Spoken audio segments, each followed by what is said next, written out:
될 것 같아요. 네. 알람 가고 또 이렇게 하는 것이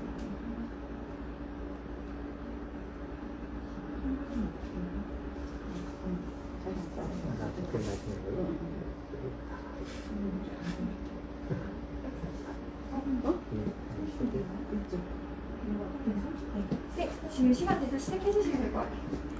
네. 네. 안녕하세요. 저는 기기묘묘 고물자판기 북토크 진행을 맡은 편집자 조어진이라고 합니다.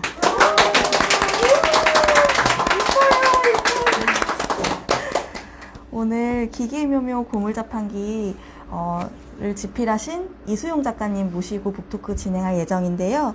먼저 작가님 간단하게 인사 소개 부탁드릴게요. 네, 안녕하세요. 반갑습니다. 저는 기기묘묘 고물자판기를 쓴 동화작가 이수용이라고 합니다. 네, 반갑습니다. 네, 오늘 이렇게 북토크로 같이 만날 수 있어서 반갑고요. 일단 제 소개를 먼저 드리겠습니다. 여기 뒤쪽에 제가 지금까지 쓴 책들 10권이 나와 있는데요. 저는 지금 첫 책을 낸 지 한 2년 3개월 정도 됐어요. 그래서 그렇게 오래되지 않은 작가, 신인 작가에 속하죠. 그래서 그동안 10권의 책을 냈고요. 2년이란 시간에 비하면 좀 책을 많이 낸 편이긴 해요. 그래서 저의 첫 책은 여기 용돈 몰아주기 내기 어때라는 책이고요. 이 책 만들 때도 이 편집자님이랑 같이 했던 그런 인연이 있는 책입니다. 그 뒤로 심술 먹는 마녀, 레오의 완벽한 초등생활, 6분 소설가 하준수, 엄마 귀 속의 젤리, 레오의 폼나는 초등생활, 흥쟁이 고드옹, 10살 달인 최건우, 저랑 거래하실래요? 이렇게 9권을 거쳐서 10번째 책 기기묘묘 고물자판기를 내게 됐습니다. 네, 이렇게 저는 주로 저학년 동화책을 많이 썼고요. 1, 2, 3학년 책부터 3, 4학년용 중학년 동화책을 주로 써오고 있습니다. 소개 감사드립니다. 그 북토크 저희 진행은 먼저 이제 책 소개를 하셨고 그 다음에는 Q&A 질문과 질의응답 형식으로 진행될 예정이고요. 이제 북토크가 끝난 뒤에는 작가님 사인회가 진행될 예정입니다. 그리고 이제 인스타 라이브로도 참여하신 분들 질문을 받아서 저희가 작가님께서 답변을 주실 예정이라서요. 많은 참여 부탁드리겠습니다. 자, 그러면 제가 작가님께 몇 가지 질문을 드릴 건데, 네네네. 책 소개 먼저 부탁드릴게요. 네, 오늘 기기묘묘 고물자판기에 관한 북토크를 진행하게 돼서 제가 간단하게 이 책에 대해서 소개를 먼저 드릴게요. 이 제목이 벌써 뭔가 기괴한 분위기도 풍기고 표지가 뭔가 호기심을 자아낸다는 말을 많이 들었는데요. 이 자판기의 정체가 뭘까? 이 그림을 보면 뭔가 자판기가 살아있고 여기 입이 있고 눈이 있고 약간 피에로 같은 느낌도 드는데요. 이 자판기의 정체에 대해서 제가 표현할 수 있게 이 안에 펼치면 바로 서문이 나와요. 이 서문을 제가 잠깐 읽어드리겠습니다. 낡아 쓰러져 가던 내 몸에 어느 날 빛 한 줄기가 들어왔지. 그때부터 내 안에 알 수 없는 힘이 강렬한 소원을 가진 외로운 아이들을 불러. 내 목숨이 어디까지일지는 나도 몰라. 분명한 건 네가 원하는 걸 내가 줄 수 있다는 것. 하지만 그걸 어떻게 쓰느냐는 너에게 달렸지. 기회를 가진 자는 그 기회를 감당할 수 있어야 해. 너와 나, 그리고 또 알 수 없는 누군가와 연결될 마법의 시간. 이제부터 시작이야. 이런 서문인데요. 이게 좀 자판기의 독백과 같이 이렇게 진행이 돼요. 이 내용대로 자판기는 간절한 소원을 가진 아이들을 묘한 노래로 이렇게 불러내고 그 아이들의 소원을 이룰 수 있는 물건을 줌으로 해서 아이들이 어떤 모험을 할 수 있게끔 이렇게 유도하는 그런 존재입니다. 그래서 이 책은 3가지의 이야기로 구성되는데요. 첫 번째 이야기는 시간아 멈춰라 얼음땡 종이라는 이야기예요. 이 이야기의 주인공은 3학년 아이 혁수라는 아이인데요. 이 혁수는 장난감을 굉장히 갖고 싶어 하는 아이인데 엄마가 한 번도 원하는 장난감을 사준 적이 없어요. 그러다가 정말 원하는 슈퍼건이라는 장난감을 갖고 싶어 하는데 역시나 엄마는 사주지 않죠. 그래서 항상 그 물건을 가진, 그 장난감을 가진 아이를 부러워만 하다가 어느 날 동네에서 이상한 노래를 부르는 자판기를 만납니다. 그래서 그 자판기에게 다가갔더니 자판기가 보라색 상자에 담긴 어떤 물건을 주는데요. 그 상자를 열어봤더니 종이 하나가 나왔어요. 그 종이 혁수가 소원을 이룰 수 있는 어떤 그런 신기한 능력을 가진 종이었는데요. 어떤 일이 그 뒤에 펼쳐지는지는 여러분 책을 통해서 확인하실 수 있습니다. 그리고 이 자판기의 특이한 점은 물건을 주고 또 너도 받았으니까 하나 나에게 줘야 한다라는 노래를 부르는데요. 그래서 혁수는 그 노래를 듣고 자기 호주머니에 있던 건빵 하나를 자판기에게 넣어요. 그리고 그 다음 얘기에서는 먹고 싶어 보물식빵이라는 제목으로 호준이라는 아이가 나오거든요. 이 호준이는 굉장히 빵을 좋아하는 아이예요. 그리고 좀 통통한 편이어서 엄마가 빵을 평소에 못 먹게 하니까 굉장히 빵을 먹고 싶어서 항상 불만에 가득 차 있어요. 근데 이 호준이도 동네에서 걷고 있다가 이 자판기를 만나는데 이 자판기가 호준이에게 건빵 하나를 줍니다. 아까 혁수가 자판기에 넣었던 그 건빵이죠. 근데 그 건빵이 호준이가 처음에는 시시하게 생각했는데 빵 먹고 싶어 라는 말만 하면 그 건빵이 엄청나게 부풀어 올라서 호준이가 원하는 정말 맛있는 빵이 돼요. 그래서 호준이는 그 빵을 실컷 먹게 되죠. 그래서 호준이가 빵을 실컷 먹고 엄마 몰래 항상 맛있는 빵을 먹게 되면서 그 뒤로 행복해졌을지요. 아니면 어떤 일이 벌어질지 한번 여러분이 그 뒷이야기도 책을 통해서 확인하시면 될 것 같아요. 그리고 호준이도 자판기에게 건빵을 받은 대신 자기 물건을 하나 주는데요. 그 물건은 이제 호준이가 어릴 때 입었던 베네 쪼고리였어요. 그래서 그걸 엄마가 굉장히 아끼는 걸 보고 홧김에 그걸 자판기에 넣는데요. 그리고 그 베네 쪼고리를 받은 사람이 바로 세 번째 이야기의 주인공 지효입니다. 이 지효는 치과에 가는 걸 무서워하는 4학년 여자아이인데요. 이 여자아이가 치과가 너무 무서워서 치과를 제대로 못 가고 항상 밤에 치통 때문에 아파하다가 자판기를 또 만나요. 그러자 이 자판기가 이 지효에게 베네 쪼고리를 줍니다. 근데 이 베네 쪼고리가 굉장히 커서 지효가 밤에 포근하게 입고 잘 수 있는 그런 잠옷 같았어요. 그래서 이걸 입고 잤더니 지효에게 정말 생각지도 못한 놀라운 사람이 찾아와요. 그 사람이 누구인지는 여러분이 이 그림을 통해서 조금 짐작하실 수도 있을 것 같은데 그 뒤에 지효에게 벌어지는 일도 여러분이 책에서 확인하실 수 있을 것 같아요. 이렇게 기기묘묘 고물 자판기는 세 가지의 이야기로 구성되어 있고요. 그 안에서 나오는 물건들이 아이들마다 계속 전달 연결되는 구조이고 마지막에는 아이 이 세 명이 교차하면서 만나는 장면으로 구성되어 있는 그런 이야기입니다. 책 소개 감사합니다. 제가 이 원고를 처음 읽었던 가장 첫 번째 독자이기도 한데요. 처음에 이제 작가님과 여러 책을 이제 제가 편집 담당을 하기도 했었고, 그리고 작가님의 다른 책들을 읽어봤을 때의 느낌과는 사뭇 다른 느낌을 받았었어요. 이 책을 어떻게 구상하시게 되는지 되게 궁금해지더라고요. 이 기기묘묘 고물자판기 어떻게 구상하시게 됐을까요? 네, 지금 말씀해주신 대로 제가 그전에 썼던 9권이랑은 좀 분위기가 많이 다른 책인데요. 이 책을 제가 처음에 쓸 때는 무엇보다 좀 엄청 재미있는 얘기를 쓰고 싶었어요. 정말 재미있는 얘기를 쓰고 싶다 이런 마음으로 시작하게 됐고, 또 제가 이렇게 책을 내고 독자들을 만나다 보니까 어린이들이 책을 좋아하는 아이들은 글이 많이 있는 책들도 쉽게 읽지만 그렇지 않은 친구들은 보면 초반에 좀 읽다가 그다음에 중간에는 안 읽고 뒷부분을 빨리 보려고 하더라고요. 그만큼 좀 긴 책들, 글이 많은 책을 읽는 걸 좀 어려워하는 경향이 있어서 아이들이 굉장히 좀 쉽게 읽을 수 있는 그런 스피드가 좀 중요한 속도감 있는 이야기를 쓰면 좀 더 많은 아이들이 좋아하겠다 이런 생각이 들어서 좀 속도감 있게 이야기가 빠르게 전개되면 좋을 것 같아서 이렇게 한 권의 책에 3가지의 이야기를 담게 됐어요. 그래서 전개가 굉장히 빠르게 진행이 되고요. 그러면서도 너무 재미에만 치중하면 또 읽고 나서 남는 게 없을 수 있으니까 다 읽고 났을 때 좀 여운이 남고 어떤 또 읽고 나서 좀 묵직하게 메시지가 남을 수 있는 그런 책을 쓰고 싶다는 생각으로 이렇게 쓰게 됐습니다.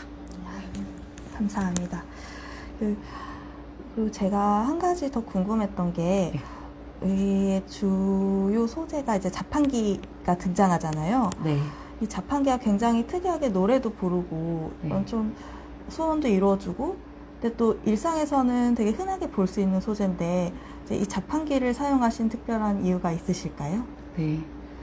이 아이들에게 물건을 전달하는 매체를 정하는 것도 굉장히 고민을 많이 했었는데요.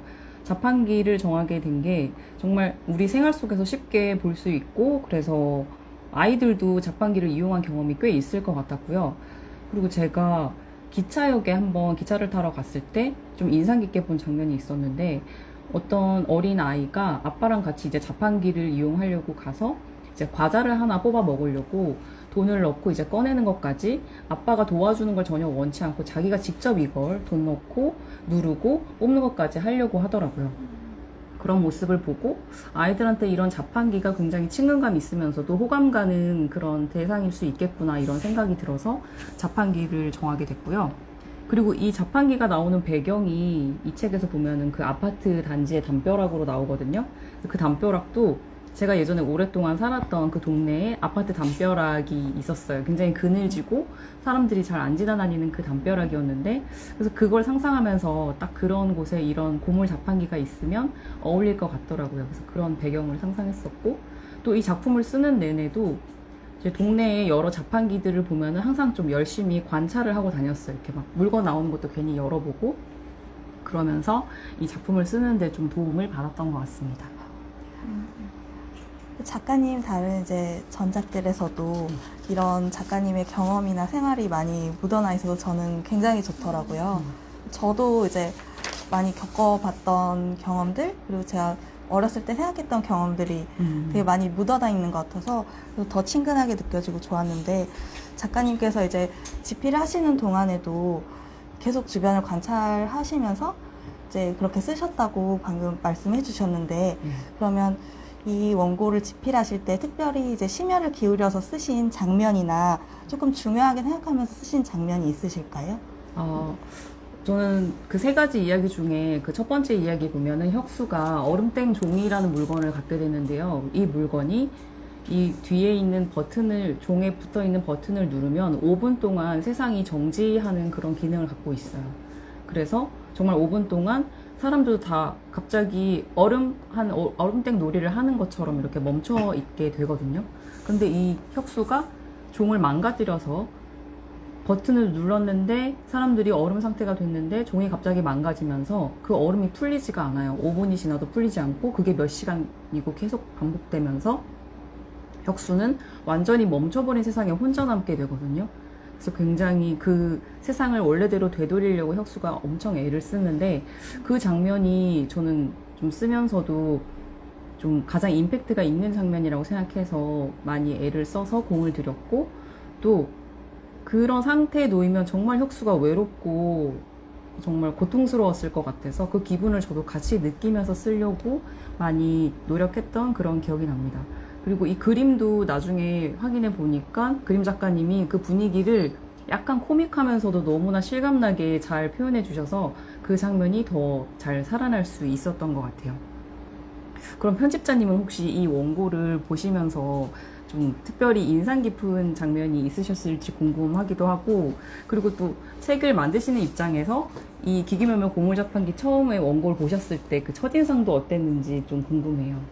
네. 첫인상 하면 이제 생각난 게, 제가 원고를 처음 읽었을 때 자판기가 처음 등장해서 노래를 부르고 이제 아이들이 거기에 이끌리듯 다가가고 자판기에서 빛이 뿜어져 나오면서 그런 강렬한 장면들이 머릿속으로 이미지처럼 생각이 딱 나더라고요. 그래서 이제 아무래도 원고를 처음 읽었을 때는 그런 자판기의 첫 등장 장면들이 매우 인상 깊었고, 또 이제 개인적으로는 책을 이제 편집 진행을 하면서 호준이가 이제 건빵을 처음 받아서 빵 먹고 싶어라고 외쳤을 때 그 건빵 식빵으로 크게 부풀어 오르는 장면이 저는 굉장히 재밌었거든요.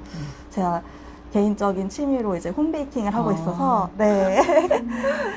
그래서 나도 이런 건빵이 있으면 오븐을 쓰지 않고도 이렇게 빵을 잘 만들 수 있겠구나 하는 생각이 들었습니다. 그래서 매우 재밌었던 장면이었어요.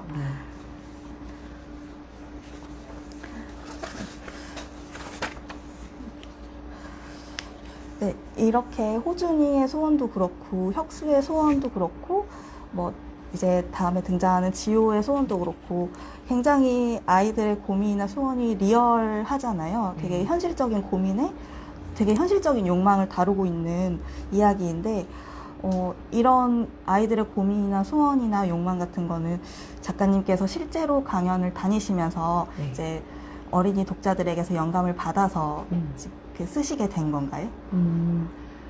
아이들을 직접 제가 만난 지 이제 작가로 책을 낸 지 한 2년이 조금 넘었고 그러다 보니까 강연을 본격적으로 한 것도 한 1년 정도가 됐어요. 그래서 지금까지 제가 낸 10권의 책들은 다 그 전에 썼던 거라서 이 10권의 책들은 대체로 저의 어릴 적 이야기나 그런 경험에서 시작한 상상력이 바탕이 된 것들이 많거든요.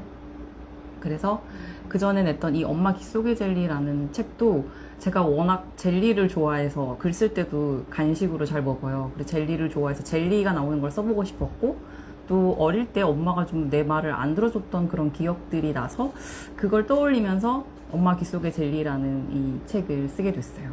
그리고 이번에 나온 이 기기묘묘 고물자판기의 이야기들에도 다 저의 어릴 적의 욕망들이 다 들어있는 것 같아요. 이 첫 번째 얘기 얼음땡종 이야기도 보면 저도 어릴 때 백화점 같은 데 가면 그 물건들이 다 이게 내 거였으면 얼마나 좋을까 막 이런 상상을 하면서 진짜 갑자기 시간이 멈춰서 사람들이 다 얼음처럼 서 있고 나만 움직일 수 있으면 여기 있는 거 내가 다 가질 수 있을 텐데 막 이런 상상을 했었어요. 그런 상상에서 시작된 이야기이고 또 제가 빵을 너무 좋아해요. 그래서 아까 홈베이킹 좋아하신다고 하니까 되게 좋으시겠다. 금방 만든 게 제일 맛있잖아요. 그래서 빵을 너무 좋아하는데 빵을 또 좋아한다고 너무 많이 먹으면 건강에 나쁘니까 약간 항상 좀 절제를 하는데 그래서 이 호준이의 이야기를 쓸 때 호준이가 빵을 좋아하니까 그 호준이가 좋아하는 빵을 묘사한다든지 호준이가 맛있게 먹는 장면을 이렇게 쓰면서 저도 좀 대리만족을 했던 것 같아요. 그리고 마지막에 그 지효 이야기도 제가 어릴 때 정말 치과를 진짜 무서워했거든요. 그래서 어느 정도였냐면 초등학교 1학년 정도일 때는 충치가 있어서 아파서 엄마랑 같이 치과에 갔는데 제가 너무 겁이 나서 입을 꼭 다물고 절대 열질 않았어요. 그래서 결국에는 치료를 못 받고 그냥 집에 왔을 정도로 정말 무서워했거든요. 그래서 근데 또 아프긴 하니까 밤에는 또 아파서 정말 이 책에 나오는 대로 치약을 이에 바르고 잘 정도로 근데 또 엄마한테 얘기하면 또 내일 치과 가자 이러실 테니까 말도 못하고 혼자 막 아파서 고통스러웠던 그런 기억이 있어요. 그래서 정말 여러 고통이 있지만 치통은 그 중에서 정말 외롭고 정말 견디기 힘든 고통이다 이런 생각이 들어서 그런 지효의 이야기를 쓸 때 좀 실감나게 쓸 수 있었던 것 같아요. 네. 그래서 이렇게 좀 제가 쓴 이야기들이 어린이들한테 직접 영감을 받은 건 아니어도 저는 이 이야기들을 쓸 때 제가 쓴 이런 욕망이 아이들에게도 통할 거라는 좀 그런 믿음은 있었어요. 왜냐면 저는 항상 그런 믿음을 갖고 글을 쓰거든요. 내가 원하고 내가 재미있어 하는 건 아이들도 재미있어 할 거라는 믿음을 갖고 쓰다 보니까 이런 책을 만들 수 있었고 실제로 강연을 가보면 제가 앞으로 나올 책들을 이제 소개하는 시간이 있거든요. 그 시간에 항상 기기묘묘 고물자판기도 소개를 하는데 그러면 여러 책들 중에서도 아이들이 이 기기묘묘 고물자판기가 제일 재밌을 것 같다 이런 얘기를 많이 해줬었어요. 지난 한 해 동안. 그래서 역시 아이들이 나와 통하는구나 이런 생각을 했던 그런 기억이 납니다. 작가님께서 굉장히 어렸을 때 기억을 굉장히 잘 살리시는 것 같아요. 네.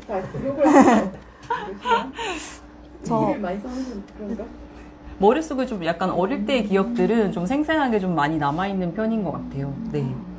작가님은 어린 시절에 어디서 사셨을까요? 저는 부산에서 태어나서 고등학교 때까지 부산에서 쭉 살았습니다. 네. 작가님, 제가 다음에 작가님께서 빵을 좋아하시니까 네. 다음에 한번 맛있는 빵을 피자 식빵보다 맛있는 감사합니다. 걸 대접해드리겠습니다. 네. 그럼 작가님 이제 혁수랑 호준이랑 지호 얘기를 다 해주셨는데 네. 그러면 이 셋 중에서 가장 마음이 가는 캐릭터가 있으셨을까요? 저는 이 세 명 다 어떻게 보면 저의 욕망에서 시작한 인물들이기 때문에 다 좀 애착이 가긴 하는데요. 그래도 여기 혁수랑 호준이 같은 경우는 정말 어려움에 처했을 때 그 결정적인 순간에 부모님의 도움을 받거나 어떤 부모님과 이렇게 좀 의지할 수 있는 그런 장면들이 나와요. 그래서 좀 그래도 이 두 아이에게는 어떤 버팀목이 있다는 생각이 드는데, 마지막 이야기 지효에게는 그 부모님의 존재가 없거든요. 그래서 지효는 계속 부모님이 어릴 때 사고를 당하셔서 친척집에 맡겨지면서 이렇게 커왔고, 그래서 지금도 이모와 같이 살고 있긴 하지만 이모에게 정신적으로 의지하지는 못하고, 항상 또래보다 좀 나는 4학년인데도 난 어린애가 아니니까 이렇게 어린애처럼 굴면 안 돼, 이런 어떤 강박관념이 있는 그런 아이예요. 그래서 항상 좀 의젓해야 된다는 그런 고정관념을 갖고 좀 스스로를 좀 채찍질하는 그런 캐릭터거든요. 그래서 좀 제가 쓰면서도 안쓰러운 마음이 좀 많이 들었고, 저도 3남매 중에 첫째다 보니까 은연중에 항상 커오면서 뭐 응석을 부린다든지 이런 기억은 별로 없고, 항상 동생들에게 본보기가 돼야 돼, 뭐 의젓해야 돼, 막 이런 그런 생각들을 제가 했던 것 같아요. 그래서 좀 더 마음도 가고 공감도 되고 그랬던 것 같아요. 근데 이제 마지막 장면에서 이제 지효가 이모에게 좀 마음을 터놓고 의지하기 시작하거든요. 그래서 지효가 앞으로도 좀 이모와 깊은 유대감을 가졌으면 좋겠다, 이런 생각을 쓰면서도 했습니다. 혹시 그러면 편집자님은 특별히 이 3명 중에 마음이 가는 등장인물 있으셨나요? 저는 이제 세 인물 모두 다 너무 좋아하는 아이들이라서 셋 다 이제 애정이 갔는데, 저도 이제 작가님처럼 첫째였어요. 그래서 아무래도 지효라는 아이가 제 마음에 깊이 와닿더라고요. 저도 이제 작가님처럼 마찬가지로 이제 의젓해야 되고 때를 쓰면 안 될 것 같고 공부도 잘해야 될 것 같고 맞아요. 이런 부담감을 어렸을 때는 늘 가지고 있었던 것 같아요. 그래서 지효가 굉장히 안쓰러웠고, 근데 또 계속 책을 만드는 입장에서 보다 보니까 혁수랑 호준이도 어떻게 보면 굉장히 안쓰럽더라고요. 가지고 싶은 물건이, 정말 원하는 물건이 있는데 그거를 못 가지고 계속 가지고 싶고 욕심을 가지고 그렇게 소원을 이루고 싶다고 생각할 정도로 그렇게 원하는 게, 정말 그 아이들에게 제가 대신 슈퍼건을 사주고 빵을 먹이고 싶을 정도로 너무 애정이 갔던 아이들이었습니다.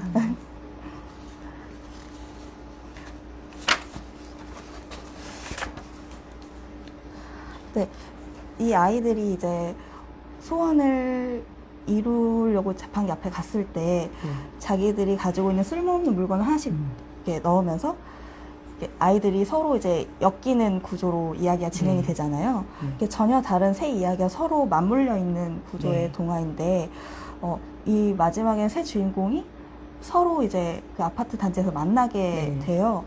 근데 이 장면이 저는 굉장히, 이야기의 끝맺음이 굉장히 부드럽게 끝나면서도 되게 인상적이었는데, 어떻게 이런 구성을 생각하시게 됐는지 여쭤보고 싶어요. 네, 저도 이 책의 좀 특별한 점이라고 하면은 이 세 아이가 겪는 그 모험과 이 물건들이 계속 서로 연결된다는 것, 그리고 이 마지막 지효의 물건은 또 이 편의 첫 번째 아이로 연결이 되거든요. 그런 식으로 계속 연결이 된다는 점, 그리고 마지막에 세 아이가 교차하면서 만나게 돼요. 그 부분이 좀 이 책의 특별한 점이라고 생각이 드는데, 일단은 그런 부분들이 책의 재미를 훨씬 더 해줄 거라고 생각했고요. 그리고 이런 부분들을 통해서 우리가 서로 알게 모르게 항상 영향을 주고받고 있고 이렇게 더불어 살아가고 있다, 이런 걸 좀 보여주고 싶었어요.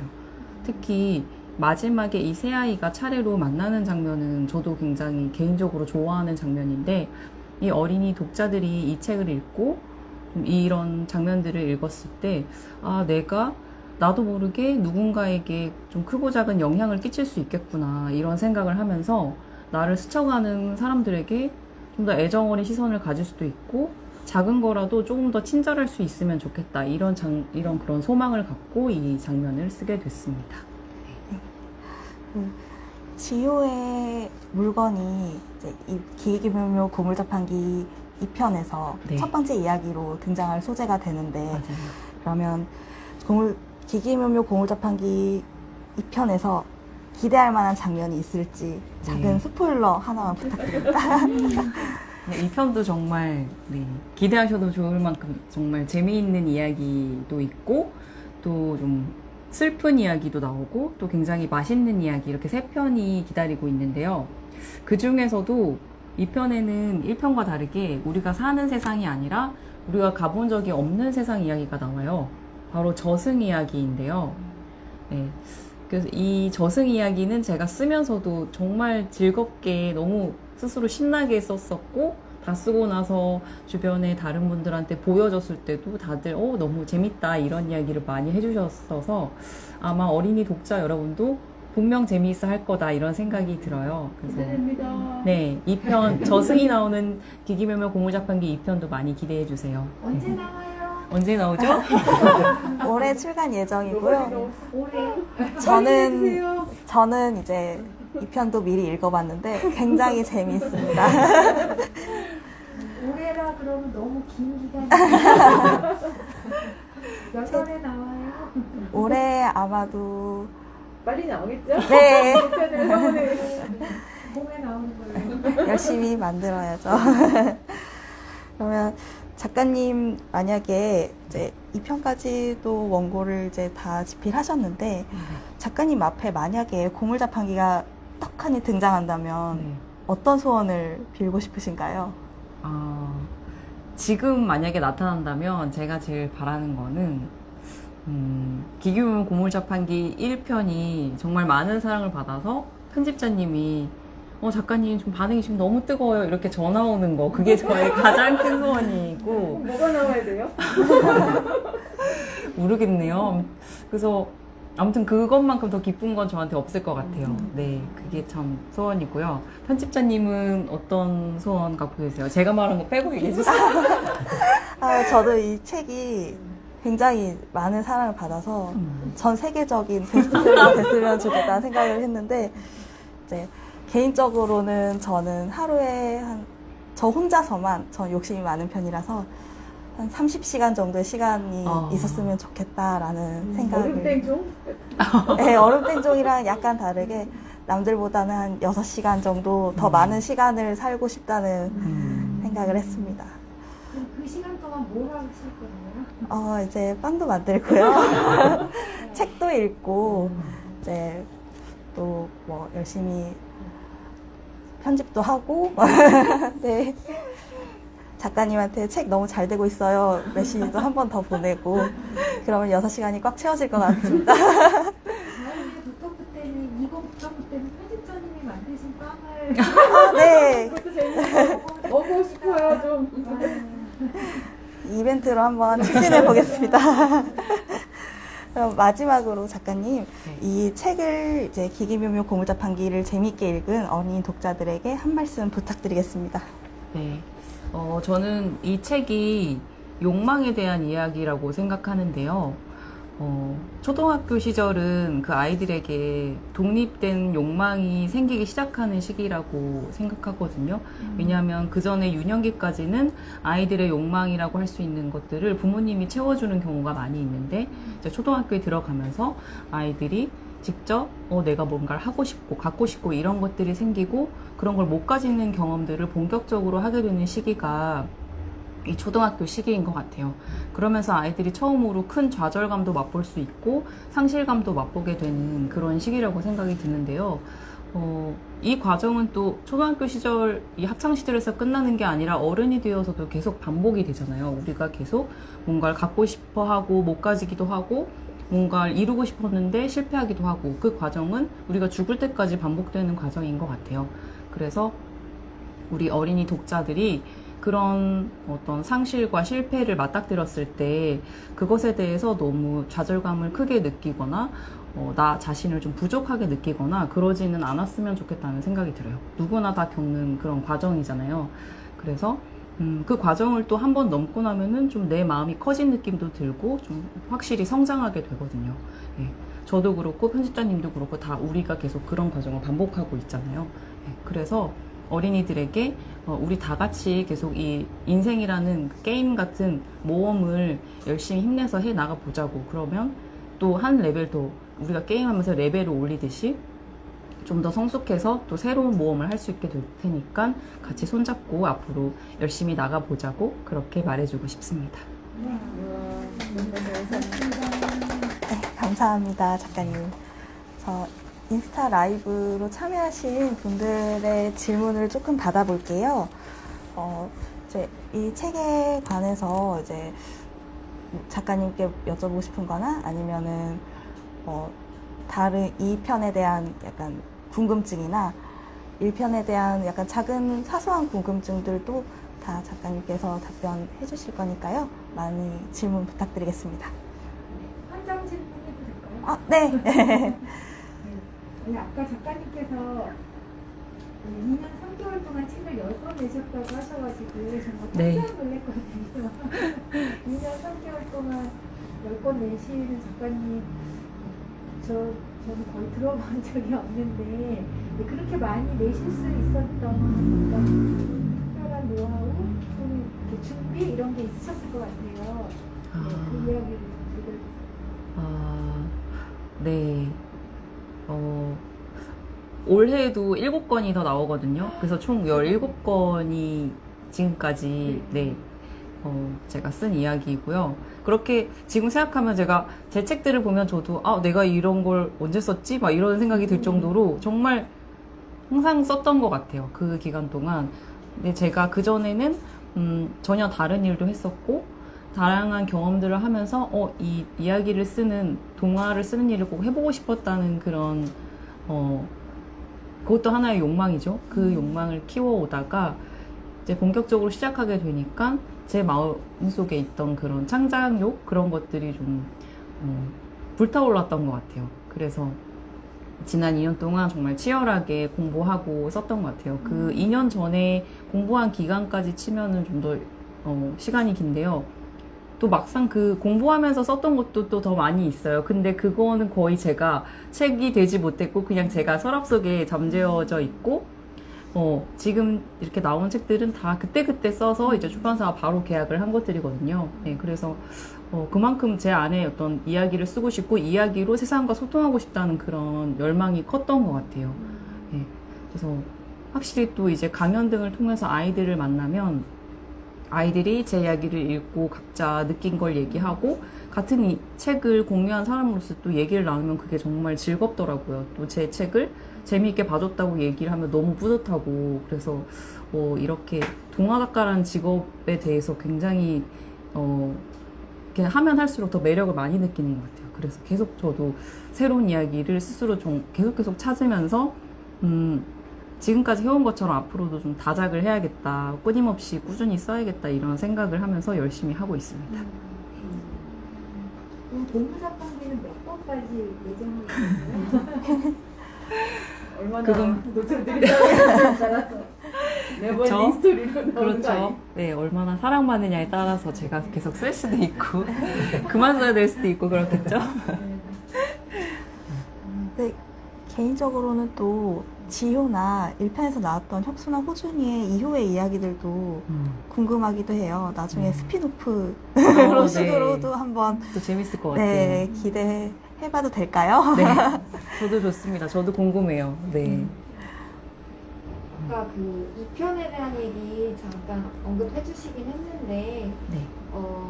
자판기나 젤리 말고 또 관심을 가지고 계신 사물이 있을까요? 다음 작품 소재로 생각하고 계신 게 있는지 궁금하다고.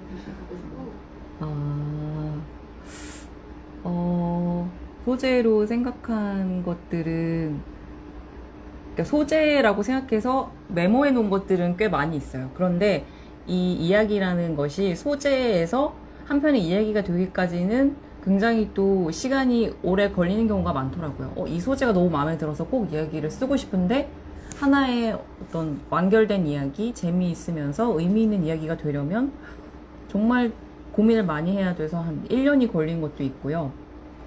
네, 어떤 때 저는 코딱지에 꽂혀서 이제 코딱지에 대한 걸 쓰고 싶었는데 코딱지, 그래, 어떤 아이 코에서 왕 코딱지가 나와서 그 아이가 이렇게 해서 뭐 이런 걸 상상을 하는데 그 상황 하나만 가지고서는 이야기가 되질 않으니까 그런 것도 한 1년이 걸렸어요. 지금 정말 책이 되기까지. 그래서 어떤 소재는 많이 갖고 있는데 그 이야기를 만드는 과정이 각각 시간이 걸리는 게 다 다른 것 같아요. 예. 그래서 지금 준비 중인 올해 나올 책이 7권 있는데 그 중에 다양한 소재들이 나오는데 지금 다 얘기하면 스포일러가 될 테니까 네, 네 거기까지 말하도록 하겠습니다. 그리고 작가님은 어릴 때 어떤 동화를 좋아하셨는지 궁금하다고. 제가 어릴 때 좋아했던 책은 우리 어릴 때는 부모님이 이렇게 전집 같은 거 많이 사주셨잖아요. 네, 그런 것들을 많이 읽었고, 그 중에 보면 이제 우리나라 뭐 전래동화 외에 외국 동화책을 좀 좋아했어요. 외국 동화책 중에서 지금도 계속 스테디셀러로 사랑받고 있는 책인데, 그 독일 동화책인데요. 호첸플로츠 시리즈가 있어요. 네.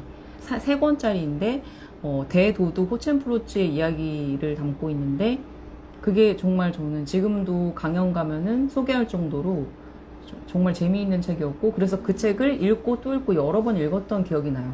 그걸 계속 읽다 보니까 그렇게 같은 책을 여러 번 읽는 경험이 글 쓰는데도 도움이 되거든요. 그래서 강연 가서도 글을 잘 쓰고 싶은 아이들에게 그런 조언을 많이 해줘요. 여러분들이 좋아하는 책을, 뭐 많은 책을 읽진 않아도 좋아하는 책 몇 권을 계속 읽고, 또 그렇게 좋아하는 거는 내용을 다 알아도 다시 읽어도 되게 재밌잖아요. 그래서 그렇게 또 잊을만 하면 또 읽고 이렇게 하는 경험이 재미있으면서도 글 쓰는 실력을 높일 수 있는 그런 좋은 방법이라고 조언을 하거든요. 네. 그래서 저는 그 책이 굉장히 기억에 남습니다. 다른 독자분들로부터 이제 질문을 받았는데요. 네. 책 중간중간에 이제 만화 컷이나 조금 재미있는 장면들이 들어가는데 혹시 네. 작가님께서 아이디어를 조금 주신 건지 이 부분이 궁금하다고 하시네요. 네.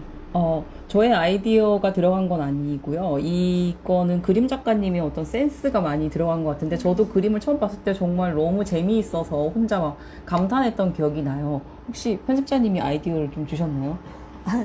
저도 아이디어는 그림 작가님께 따로 드리지는 않았는데, 저도 처음에 스케치를 보고 그림이 너무 멋있고 재밌고 재치 있는 장면들도 되게 많고 곳곳에 숨어있는 이스터에그들이나 되게 사소하지만 네. 자세히 찾아보면 정말 재미있는 맞아요. 요소들이 많았거든요. 그래서 그림 작가님도 굉장히 이 책에 애정을 가지고 정말 재미있게 읽고 작업을 해주셨구나 라는 생각을 했었습니다. 네. 그 다음 질문으로는 이제 아까 2편 스포일러를 살짝 해주셨는데 근데 저승 이야기가 나온다고 하셨잖아요. 요 저승 이야기로 설정하신 이유랑 이 저승 이야기도 어떠한 욕망에 관련된 이야기인지 궁금하다는 질문이 들었습니다. 네, 맞아요. 욕망 이야기가 맞고요. 어디까지 이 스포일러를 해야 되는지 입이 간질간질한데, 어떤 여자아이의 얘기인데요. 우리가 저승하면은 우리가 아는 사람 중에 그 저승으로 가신 분들도 있잖아요. 네. 그 여자아이가 저승으로 가신 분에 대한 욕망을 가진다면 어떤 걸까요? 이러면 좀 여러분이 상상하실 수 있을 것 같아요. 네. 여자아이가, 그래, 여자아이가 굉장히 사랑했던 사람, 사랑했던 가족과 저승. 뭐 이렇게 하면은 조금 상상이 되실 수 있을 것 같아요. 네, 그래서 그런 욕망이 들어가 있는 얘기고, 저승이라고 해서 꼭 내가 사랑하는 사람만 있진 않겠죠. 내가 알지만 그 사람은 나를 모르는, 뭐 예를 들어서 굉장히 유명하고 오래전에 사셨던 위인들도 있을 수 있고, 네, 저승에는 많은 우리가 지금 기억하고 있는 많은 사람들이 살고 있으니까 그런 사람들은 저승에서 어떻게 살고 있을까, 이런 것도 좀 궁금하잖아요. 뭐 이런 식으로 상상력을 좀 펼쳐봤어요. 네, 여기까지만 얘기하도록 하겠습니다. 욕망에 대한 얘기를 해주셔서 네. 여기 비슷한 질문이 올라왔는데, 다양한 욕망이 충돌할 때 어떤 것을 가장 우선으로 선택하시는지? 저의 경우에요? 굉장히 심도 깊은 질문인데요. 네. 다양한 욕망이 있을 때, 예전에는 좀, 생각을 많이 했던 것 같아요. 이성적으로 생각을 많이 했는데, 지금은 정말 내가 정말 원하는 게 뭐지? 이런 생각을 많이 하거든요. 예전에는 다양한 것들을 생각해서 좀 절제하는 게 많이 있었는데, 이렇게 책을 쓰는 작업을 제가 시작한 것도 저의 욕망에 근거한 거였고, 만약에 그냥 어떤 보통 사람들이 살아가는 삶, 안정적인 삶, 뭐 이런 것에 중점을 뒀다면은 계속 살던 대로 살았을 수도 있지만 저는 제 안에 있는 깊숙이 있는 내가 진짜 원하는 것을 찾다 보니까 이 글을 쓰는 작업을 시작하게 된 거거든요. 그래서 내가 정말 원하는 게 뭔가 이걸 생각하는 게 저한테는 첫 번째인 것 같아요. 그러면 좀 후회 없는 선택을 항상 할 수 있는 것 같습니다. 네. 그 올해 나오는 7권 중에 네. 혹시 고학년 동화나 청소년 소설도 있을까요? 아쉽게도 고학년 동화나 청소년 책은 없어요. 네. 그런데 올해 나온 책 중에 고학년도 굉장히 솔깃할 만한 그런 책은 있습니다. 초등학생의 연애에 대한 얘기도 있거든요. 요즘 강연 가보면 어린이들이 연애에 관심이 많더라고요. 특히 5학년, 6학년, 이제 6학년에서 중학생 되는 친구들도 연애에 관심이 굉장히 많고, 그래서 제가 연애에 대한 책을 썼다, 이제 곧 나올 거다 하면은 정말 너무 보고 싶어 하더라고요. 네, 그래서 그 책은 아마 고학년도 볼 수 있을 것 같아요. 네. 저도 기대를 많이 하고 있겠습니다. 여기 현장 질문이. 네. 옆에 있는 책도 좀 소개해주세요. 어떤 책이요? 엄마가 인속의 젤리. 이 책이요? 네. 이 책은, 네. 제가 또 되게 좋아하는 책인데요. 네. 이 책은 저학년 동화책이에요. 이 제목부터가 좀 엄마 귓속에 젤리 하니까 호기심이 드는, 엄마 귓속에 젤리가 잘못 들어갔다는 건가? 뭐 이런 상상이 드는데, 이 여자아이가 주인공이고요. 수아라는 여자아이가 주인공인데, 이 아이는 엄마가 좀 무심해요. 그래서 엄마가 쫑알쫑알 이제 엄마에게 얘기하는 걸 좋아하는데 엄마가 피곤하고 하니까 말을 못 들어주고 그냥 대충대충 건성건성 들을 때도 많이 있어요. 그래서 그런 것에 서운함을 느끼는 아이인데 실제로 이 책을 읽고 반성이 됐다 이런 엄마분들이 많더라고요. 그래서 실생활에 있는 엄마들을 많이 반영한 그런 엄마인데, 그래서 수아가 그런 엄마한테 이제 불만이 쌓여서 가방을 싸서 집을 나가요. 집을 나갔다가 한 아이를 만나는데 그 아이가 정말 새로운 사실을 알려주거든요. 너희 엄마가 너의 말을 못 들어주는 이유는 엄마 귓속에 젤리가 들어있어서 그 젤리가 말을 못 듣게 막는 거야. 그러니까 그 젤리를 빼면 돼 라고 알려줍니다. 그래서 이 아이가 혹시나 하고 집에 와서 엄마가 잘 때 귓속을 딱 보고 그 아이가 가르쳐준 대로 이제 손가락에 밥풀을 묻혀서 이렇게 쏙 넣어봤더니 정말 젤리가 딱 붙어서 올라와요. 그래서 정말 젤리가 들어있었네? 하고 깨닫고 젤리를 빼내는데 그 뒤로 엄마가 완전히 달라져요. 이 아이의 말을 정말 잘 들어주게 되거든요. 그런데 엄마가 정말 말을 잘 들어주면 좋을 것 같았는데 전혀 다른 상황이 펼쳐져요. 너무 잘 들어줘서 아이가 곤란에 처하는 장면들이 나와요. 그래서 그 뒤에 엄마와 어떻게 관계를 회복하는지 그 과정을 다룬 그런 이야기입니다. 네. 굉장히 재밌는 책이에요. 작가님은 가끔씩 귓속에 젤리를 넣고 싶다고 생각하실 때가 있으실까요? 저는 아직 아이가 없어서 저한테 막 이렇게 쫑알쫑알 얘기하는 사람이 없어서 귓속에 젤리를 넣고 싶다기보다 혹시 내 귓속에 젤리가 있다면 빼고 싶다는 생각이 들어요. 내가 모르는 젤리가 있진 않을까? 되도록이면 특히 이런 아이들의 이야기는 많이 듣고 싶어서 그러면 제가 작품을 쓰는데 좀 더 도움이 될 것 같아서 네, 항상 좀 더 길을 열어두고 싶은 그런 마음이에요. 네. 저는 저 책을 보면서요. 그 노래가 떠올렸어요. 해견 캔디. 네, 네. 그러면 주로 초등 동화에 집중하시는 이유도 혹시 있으시나요? 제가 그 초등 동화를 쓰는 걸 지금은 좋아하는 것 같아요. 나중에는 좀 다른 이야기를 쓸 수도 있는데 지금은 이 아이들 이야기를 쓰는 게 저도 굉장히 즐겁고 네, 쓰면서 좀 행복한 것 같아요. 이 아이들이 이야기를 통해서 처음에는 좀 힘들어 하다가 이제 뭔가를 느끼고 성장하고 이런 장면들을 쓰면서 저도 좀 치유를 받는 것 같아요. 저도 어릴 때 어떤 좌절하거나 슬펐던 순간들이 있는데 그게 다 치유가 못된 채로 어른이 된 측면도 있다고 생각이 들거든요. 그런 것들을 꺼내보면서 이 아이들은 나보다 좀 더 적극적으로 그런 시련을 자기 스스로의 힘으로 이겨나가는 그런 모습들을 제가 쓰면서 저도 좀 힐링되는 그런 느낌이 있어서 초등동화를 계속 쓰게 되는 것 같습니다. 그러면 마지막 한 2가지 정도만 드려볼게요.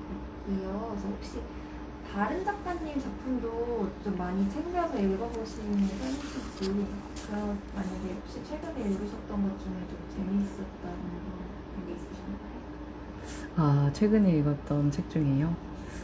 너무 또 많은 좋은 책들이 있는데 갑자기 한 권을 말하려고 하니까 머릿속에 하얘지는데 혹시 편집자님 먼저 말씀해 주실래요? 혹시 최근에 작업했던 책이나 좀 재미있다고 생각되는 그런 책 있으시면 얘기해 주세요. 곧 나오신가요? 네, 곧 홍보하셔도 돼요. 2월에 저희 이제 우리 학교 출판사에서 고학년 대상의 동화가 출간 예정인데요. 작가님 말씀드려도 될까요? 네. 그 호룰이라는 문학동네 청소년 문학상 대상 수상작을 이제 받으신 문경민 작가님의 신간이고요. 이제 세 여자아이에 관한 이야기입니다. 굉장히 임팩트 있고 굉장히 섬세하면서도 거친 면이 있는 여러 이야기를 담고 있는 아주 재미있는 동화이니까요. 많은 관심 부탁드리겠습니다. 그냥 장편인 거죠? 네.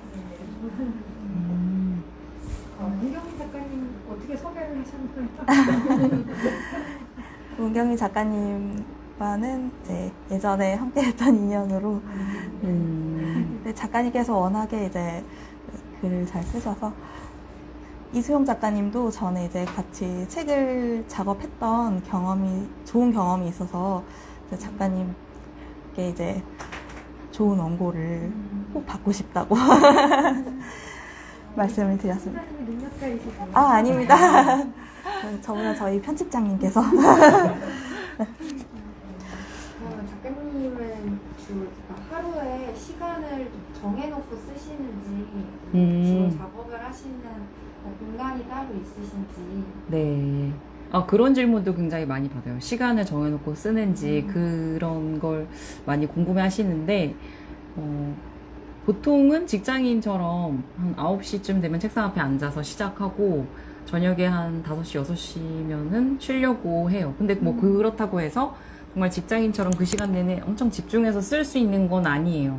네. 왜냐하면 이게 책상 앞에 앉아 있다고 해서 어떤 영감이 항상 쏟아져 나오는 건 아니기 때문에 뭐 책을 읽을 때도 있고 그냥 자료를 찾아볼 때도 있고 그래서 항상 나는 꼭 몇 시간을 써야 돼 이런 강박은 갖지 않는 편이에요. 좀 그러면 좀 더 막히는 느낌이 들어서 좀 자유롭게 읽고 싶은 것도 좀 다방면으로 읽으려고 노력을 하고 그리고 그러다 또 좋은 아이디어가 떠오르면은 긴 시간 쓸 때도 있고 그런데 요즘에는 좀 차분히 한 챕터 한 챕터 쓰려고 노력하는 편이에요. 예. 그렇게 하는 게 좀 스스로 부담도 덜하고 좀 그 시간 자체를 즐길 수가 있더라고요. 그리고 지금 아까 말씀 듣다 보니까 저도 제 최근에 재미있게 읽은 책이 떠올랐는데 다른 출판사 책인데 말해도 되나요? 저는 고양이를 키워본 적이 없고 고양이에 대해서 잘 모르는데 별똥맛의 비밀이라는 제목의 고양이에 대한 이야기예요. 고양이가 주인공으로 나오는 책인데 계속 주인이 바뀌면서 버려졌다가 다시 누군가에게 또 구해졌다가 또 버려지고 이런 고양이가 주인공이에요. 그 고양이의 이야기인데 그걸 읽으면서 내가 정말 평소에는 크게 관심 갖지 않았던 그런 길고양이에 대해서 좀 다시 생각해 보게 되고 너무 그 고양이의 심정이 막 내 마음처럼 이해가 되고 그랬던 기억이 나요. 그래서 굉장히 인상 깊었던 책으로 기억이 됩니다. 네. 작가님이 은이결 작가님이었던 것 같아요. 그래서 그 작가님의 또 차기작도 굉장히 기다려지더라고요. 네. 마지막 질문으로 동화 작가를 꿈꾸는 분들에게 선배 작가님으로서 이야기를 해주신다면. 네. 제가 선배라고 하기도 되게 쑥스러운데 저도 데뷔한 지 그렇게 오래된 게 아니라서 그냥 같이 글을 써가는 동지로서 말씀을 드리자면은 처음에 준비할 때는 저는 그냥 막연히 나 왠지 잘할 수 있을 것 같아 이런 그런 마음이 있었어요. 아무것도 모르면서 그런 마음으로 시작을 했는데 막상 공부를 해보니까 굉장히 어렵더라고요. 그래서 정말 많이 좌절의 시간을 겪었거든요. 습작을 하면서 열심히 써봤는데 별로라는 평을 받을 때도 많았고, 그러면 이 길이 아닌가 막 이런 생각도 정말 많이 했어요. 근데 그 과정에서 정말 아닌가 봐 하고 떠난 사람들도 많이 있었고, 근데 저는 여기 한번 들어왔으니까 나는 칼을 뽑았으니 진짜 뭐라도 썰어야 된다는 생각으로 버텼던 것 같아요. 네. 그런 시간들이 있었기 때문에 지금 이렇게 북토크도 할 수 있고 책이 여러 권 제 책이 나올 수 있고, 네, 그렇게 독자들에게 가 닿을 수 있게 된 것 같아요. 그래서 동화 공부를 하면서 내 생각만큼 빨리 성장하지 않는 느낌, 계속 현실 속에서 그냥 같은 수준만 반복하는 느낌이 들 수도 있는데 절대 그렇지 않거든요. 이게 물이 어느 정도 찰 때까지는 보이지 않잖아요. 그러다 넘치면 넘치는구나 이렇게 보이는 것처럼, 네, 항상 여러분이 계속 쓰고 있고 열정과 애정을 갖고 있다면 항상 성장하고 있는 거니까 자기 자신을 믿고 계속 습작을 하셨으면 좋겠어요. 그러면 어느 순간에 이렇게 세상과 만날 수 있는 그런 글을 쓰게 될 거라고 믿습니다. 네. 이제 마무리 인사해 주시면 돼요. 저 항상 질문 하나만 좀 네. 질문을 많이 해서 질문할게요. 지금 이거 고물자판기도 일종의 판타지가 네. 들어있는 거잖아요. 그래서 저는 그거 이렇게 현실 기반형 판타지 약간 이런 느낌이 들더라고요. 네. 해리포터 같은 판타지하고는 완전히 다르잖아요. 맞아요. 근데 요즘에 우리나라에 저렇게 현실 기반형 판타지 동화들이 제법 많이 나오고 네. 있어요. 네. 그런 흐름에 대해서 작가님은 어떤 생각을 갖고 계십니까? 이게 현실 이야기만 다룬 동화도 있고, 이렇게 현실 기반의 판타지 동화가 좀 현실 동화와 다른 점이, 우리가 현실 속에서 해볼 수 없는 그런 경험들, 그렇지만 상상은 누구나 해보잖아요. 만약에 내가 이렇게 할 수 있다면, 이런 상상을 해보는데 그런 것들을 체험할 수 있게 해준다는 점에서 의미가 있는 것 같아요. 저도 현실 동화를 많이 쓰는데 그 현실 동화는 또 현실 속에서 일어날 수 있는 일이어서 또 매력이 있는 반면에, 또 이 판타지라는 건 이 판타지만이 갖는 어떤 그 쾌감이 있는 것 같아요. 희열이 있을 수 있고, 좀 이 답답한 현실을 헤치고 나갈 수 있는, 그냥 전혀 새로운 세상을 만날 수 있는, 저승도 가볼 수 있고 우주로도 가볼 수 있고, 그런 면에서 좀 아이들에게 아이들의 세상을 넓혀줄 수 있는 그런 이야기가 되는, 그런 매력이 되는 것 같아요. 네, 아이들의 지금 생활 반경이 항상 일정하잖아요. 뭐 학교나 학원, 뭐 이렇게 항상 주어진 그 생활 반경 안에서만 살아가고 있는데, 이야기를 통해서라도 좀 멀리 이곳저곳 가볼 수 있으면 아이들의 그 머릿속의 상상력이나 창의력도 좀 더 범위가 넓어질 수 있지 않을까. 그런 면에서 판타지가 갖는 힘이 있는 것 같습니다. 물론 뭐 메타버스 세상에 살고 있으니까. 맞아요. 그러니까 더 아이들은 더 네. 자연스럽게 받아들이는 거. 네, 감사합니다. 네, 없으시면 이제 북토크를 이제 슬슬 마무리하려고 하는데요. 작가님 오늘 북토크 어떠셨나요? 네, 편집장이랑 같이 해서 너무 재밌고 편하게 잘 할 수 있었던 것 같아요. 네, 너무 좋은 시간 함께 해주셔서 감사합니다. 네. 저도 작가님께서 이렇게 와주셔서 북토크 해주시고 책에 관해서 저도 더 많은 얘기를 들을 수 있어서 너무 감사했습니다. 여기도 좋았어요. 네, 감사합니다. 라이브 참여해주신 분들께도 너무 감사드리고요. 귀한 시간 내주셔서 감사드리고, 이제 인사드리고, 저희 이 기계묘묘 고물자판기 사인본을 좋은이 책 책방 통해서 구매를 가능하시거든요. 이게 언제든지 좋은이 책 책방에 방문하셔서 사인본 구매 부탁드리겠습니다. 네. 감사합니다. 작가님 멋있어요. 말씀을 너무 잘하시는데요? 무슨 말 하는지 모르겠어요.